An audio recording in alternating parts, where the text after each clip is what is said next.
d'avoir les cheveux. Je passe la parole à Gilles Abia pour...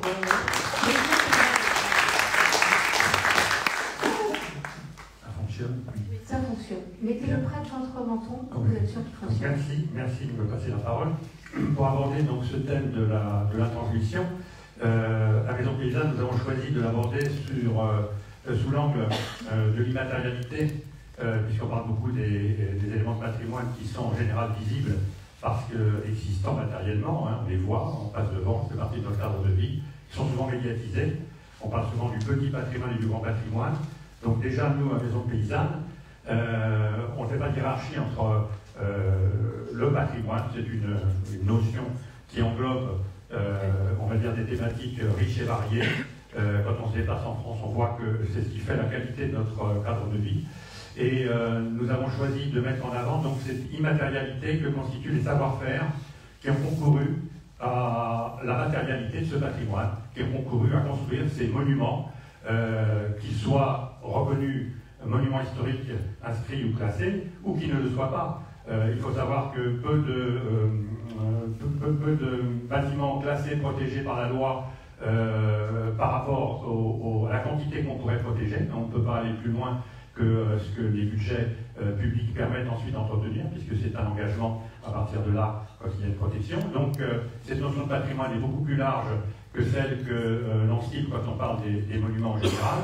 Et en particulier, il y a une catégorie de patrimoine qui est encore moins visible, alors qu'elle fait partie du cadre de vie de chacun d'entre nous, en particulier quand on quitte les villes, même s'il y en a aussi dans les villes. C'est le patrimoine non protégé, qui a été bâti avant 1948 et qu'on appelle bâti ancien. Alors c'est intéressant d'en parler, nous en avons déjà parlé largement au moment de notre mobilisation de l'association du G7, qui ont lancé un appel lors de la précédente édition de ce salon, et appel qui finalement a fait son chemin, a été retenu. Je vous en parlerai un petit peu si j'ai le temps de le faire tout à l'heure par rapport au retour que nous avons des ministères, où nous avons constaté qu'il y avait un véritable problème de formation au niveau du bâti ancien, dont on ne prononçait pas le nom. C'est important de le dire, et je l'ai dit lorsque nous avons été audités au Sénat par la commission d'enquête. Quand on ne nomme pas les choses, c'est une façon de ne pas reconnaître leur existence. Or, le bâti ancien dont nous parlons, ce bâti qu'on appelle aussi vernaculaire ou petit patrimoine, quand on veut le hiérarchiser, c'est un bâti qui représente le tiers du parc habitable qui est aujourd'hui sous le coup de la loi climat-résilience qu'il faut améliorer dans ses performances thermiques et dont il faut réduire l'impact carbone. Je rappelle qu'on est passé d'une réglementation thermique qui était incitative, qui était dans la préconisation d'éléments pour arriver à ces objectifs qui nous sont fixés par l'Europe, je le rappelle. La politique française, c'est le résultat de la directive européenne. Nous sommes membres, en tant qu'État européen, de suivre les objectifs que ces directives fixent, qui, même si elles n'ont pas valeur de loi, s'imposent en nous mettant dans une configuration d'obligation de moyens. Et la France, qui est un bon ou un mauvais élève, à chacun de le choisir, qui est en retard par rapport aux objectifs qui sont déjà fixés, essaie de rattraper dans l'urgence le retard en faisant un petit peu tout et n'importe quoi. On a vu le résultat aujourd'hui. On est dans le stress, dans beaucoup de points de vue, concernant le patrimoine, en particulier ancien. J'avais apporté des photos, mais je ne les ai pas communiquées au bon moment pour illustrer le propos que je suis en train de développer, comme je l'ai fait au Sénat. C'est le meilleur moyen de poser la problématique de ce qui se passe aujourd'hui quand on n'est pas formé à la réhabilitation thermique ou à l'amélioration thermique. Je ne parle pas d'isolation quand je parle de l'ancien, parce qu'il a déjà des qualités, donc, et il n'est pas isolé, il est en contact avec son environnement, il est bioclimatique. Donc tout ça, c'est pas forcément connu dans la tête des diagnostiqueurs, qui sont des gens de métier, et qui sont très peu formés, ils sont formés en 3 jours en général, et c'est sur eux aujourd'hui que pèsent les responsabilités des préjudices qui commencent à apparaître, puisque le TPE est devenu opposable. Et donc, si on avait concerté les associations que nous sommes, qui avons des choses pertinentes à dire, parce que ça fait plus de bientôt 60 ans que nous travaillons sur ces concepts, on aurait peut-être évité de mettre en place un outil qui est plutôt destructeur du patrimoine et qui crée des problèmes à bien des points de vue et qui va opérer on va dire, des désordres sur les bâtiments sur lesquels on applique des travaux qui ne sont pas compatibles avec la logique et le fonctionnement de ces écosystèmes très sensibles qu'on ne connaît pas.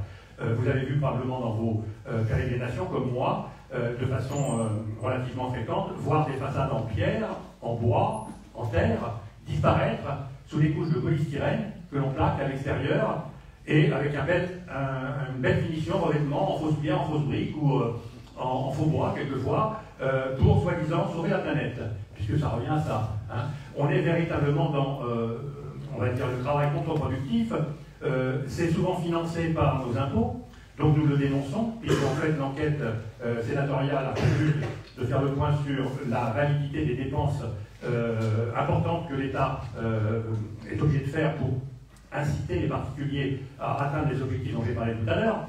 Et on s'aperçoit qu'on n'est pas dans l'économie, on est dans la débauche d'argent, argent public, et on est aussi dans une atteinte au patrimoine, parce que l'information n'est pas au rendez-vous de ces professionnels à qui l'on fait confiance.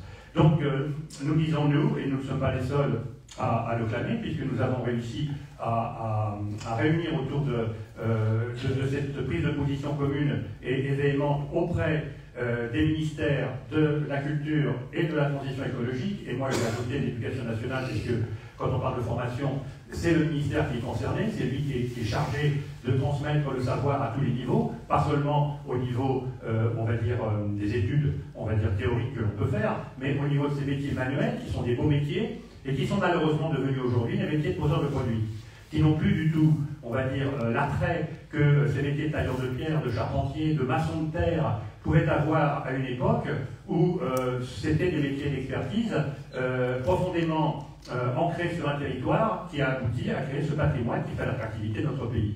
Donc nous avons dit tout ça au ministre, et il est temps de remettre la machine sur les bonnes rails, et en particulier aborder le sujet du point de vue des savoir-faire. C'est la condition nécessaire à la transmission de ce patrimoine. On ne peut pas transmettre un patrimoine que l'on va entretenir de façon complètement attentatoire avec ces principes de fonctionnement. On va mettre en péril des structures, et là, ce qui est grave, ce sont des structures habitées. Donc on met aussi en péril, on porte aussi atteinte au confort des occupants. Et donc c'est un problème à la limite de santé publique. C'est ce que nous disons hein, au plus haut niveau. Donc je pense qu'on a été entendu. C'est un peu tard, parce que si on avait fait les choses dans l'ordre au début, je pense qu'on ne serait pas arrivé à ce stade de stress que tout le monde a pu constater, puisque les médias en parlent régulièrement, et nous sommes sollicités régulièrement par des gens qui nous disent « mais je ne comprends pas, ma maison, il y a quelque temps, avant la RE 2020, elle était classée dans les étiquettes énergétiques au niveau D, et maintenant je me retrouve au niveau G. Que s'est-il passé? Ma maison n'a pas changé. » Donc que répondre? On répond simplement que l'outil en question, lui, il a changé. Alors effectivement, il faut le savoir, et je le rappelle ici, on n'est plus dans la RT, simplement réglementation thermique, on est dans la RE 2020. RE, c'est la réglementation environnementale. Ah, on va s'arrêter encore. Écoutez, c'est dommage parce que je n'ai pas terminé, vous avez compris qu'on peut en rajouter, et que si on veut avoir la suite de ce que j'avais l'intention de dire, bien, on pourra venir sur notre temps en discuter. De toute façon, la transmission par le savoir et par l'éducation nationale viendra. Voilà. Et on va continuer votre propos. Alors, je passe à la parole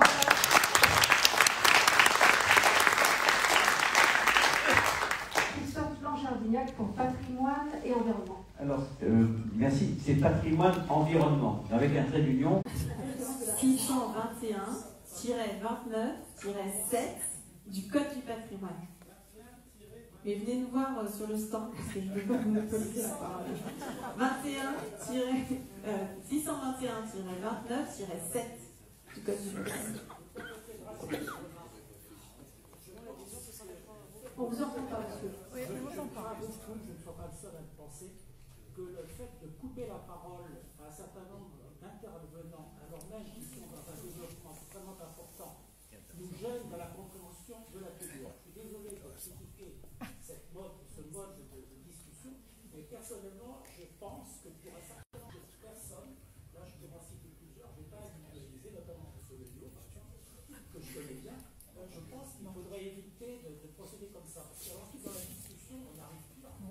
Alors je comprends votre remarque, mais est-ce que vous avez 7 heures pour participer à une conférence si chacun est aussi libre de parole qu'il le souhaite? C'est assez compliqué. C'est la règle du jeu, elle a été donnée dès le départ. Je suis désolée, c'est vrai, ça oblige à couper la parole, mais en même temps, sinon, on n'en file pas. Donc ça fait aussi partie C'est pour ça qu'on a gardé une partie de questions avec la salle, pour que chacun puisse s'exprimer de nouveau sur les points précis qui auraient manqué.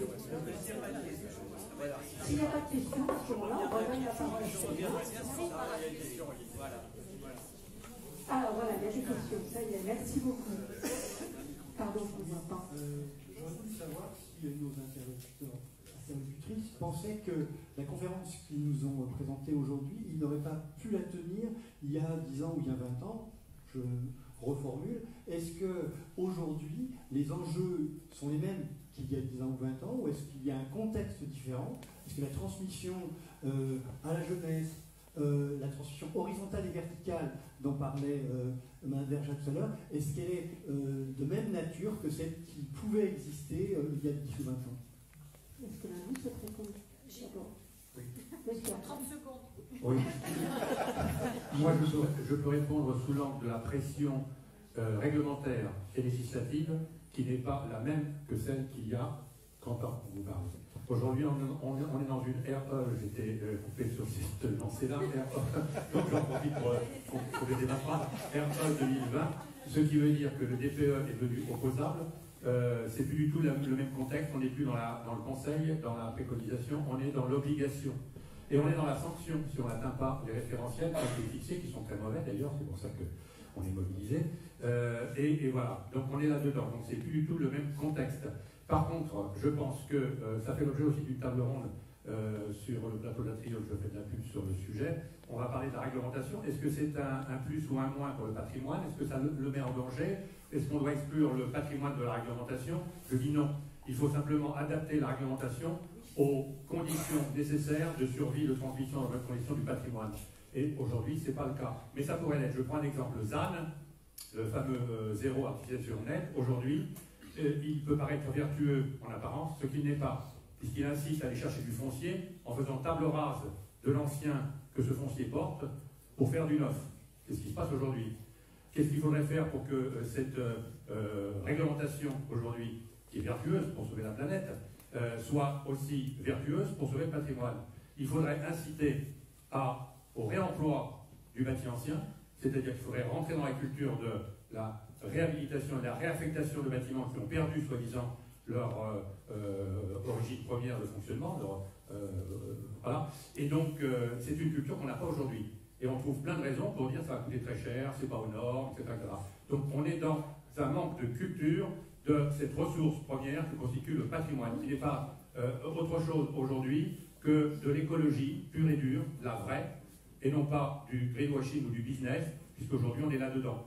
Vous remarquerez que tout va dans le sens de on continue à consommer, on continue à détruire, on continue à dépenser de l'énergie grise, et de façon d'ailleurs complètement folle, puisque ce qu'on va mettre en avant quand on aura détruit l'ancien, on aura détruit l'énergie grise, et il va falloir en réinvestir en quantité pour faire quelque chose qui n'aura pas la même durabilité. Et on est toujours dans l'obsolescence programmée.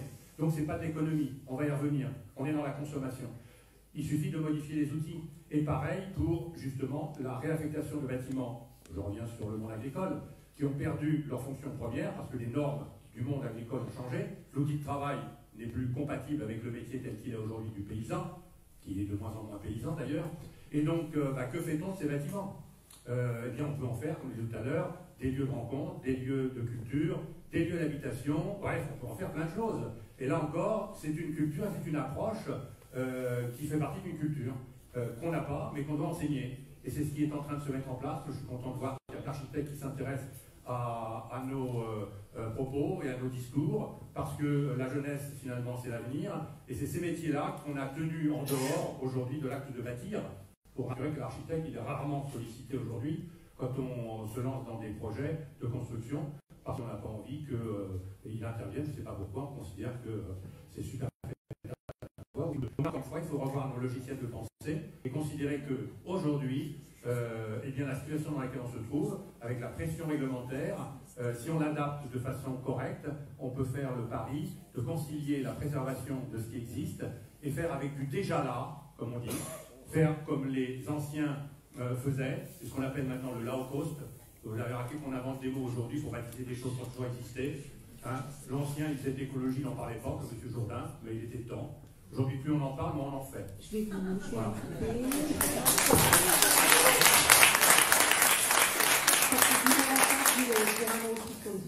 Un petit mot sur le changement du contexte.